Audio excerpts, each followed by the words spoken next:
ప్రతి అక్షరం ప్రజల పక్షం. HR9 న్యూస్ టీవీకి స్వాగతం, సుస్వాగతం. శ్రీ సత్యసాయి జిల్లా ఓబులదేవ చెరువులో 24 గంటలు గడవక ముందే మరో చోరీ జరిగింది. అంజనప్ప అనే పారిశుద్ధ్య కార్మికుడు ఇంటికి తాళం వేసి ఉండగా మిట్ట మధ్యాహ్నం వేళ తలుపులు బద్దలు కొట్టి లోపలికి ప్రవేశించిన దుండగులు 10,000 రూపాయలు నగదు ఎత్తుకెళ్లిపోయారు. పని ముగించుకొని ఇంటికి వచ్చిన అంజనప్ప తలుపులు పడిపోయి ఉండటం గమనించి లోపలికి వెళ్లి చూసి చోరీ జరిగినట్లు గుర్తించి పోలీసులకు సమాచారం అందించారు.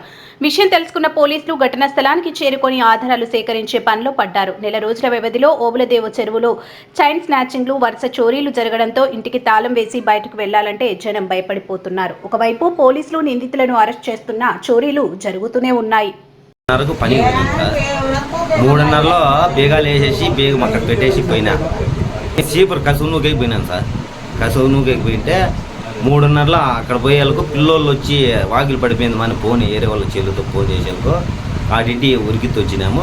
అందులోనే ఆడ పెట్టినాము 10,000 రూపాయలు. మన ఇద్దరికి చేరే 5,000 జీతం వచ్చేది. ఆడ పెట్టితే ఆ బట్టలన్నీ చిల్లాడేసినారు, వేసుకున్నాం. అది మా పరిస్థితి.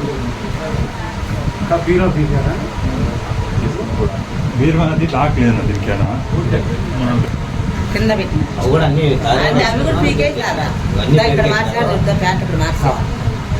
అవన్నీ పెరికేసినారు.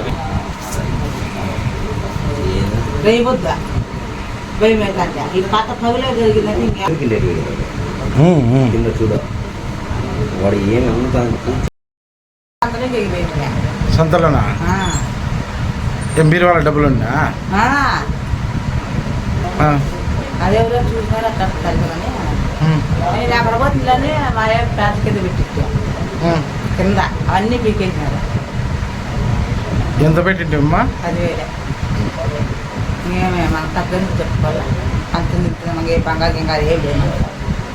ఎన్ని గంటల కాడ 3:30 పనికి వచ్చినాడు. 3:30 జరిగింది అంతే. నేను ముందుగా పోయినా మళ్ళీ ఆయన వెనక్కి వచ్చినాడు. అట్లా జరిగింది. పిల్లలు చూసుకున్నారు, ఫోన్ చేసుకున్నారు స్కూల్ నుండి వచ్చి. స్కూల్ నుండి నేను పిల్లలు నా మనవాడు వస్తాను. వాడు ఏమన్నా బట్టల పాత్ర పీకేసినారు అంటే యాళ్ళమ్మా తల్లిపట్టి తిరిగేసినారు, బట్టల చెల్లా పళ్ళు పీకేసినారు అని.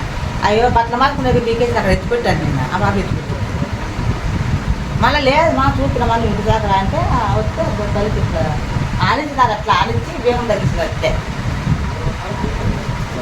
నా మనవరాలు స్కూల్ నుండి వచ్చినాక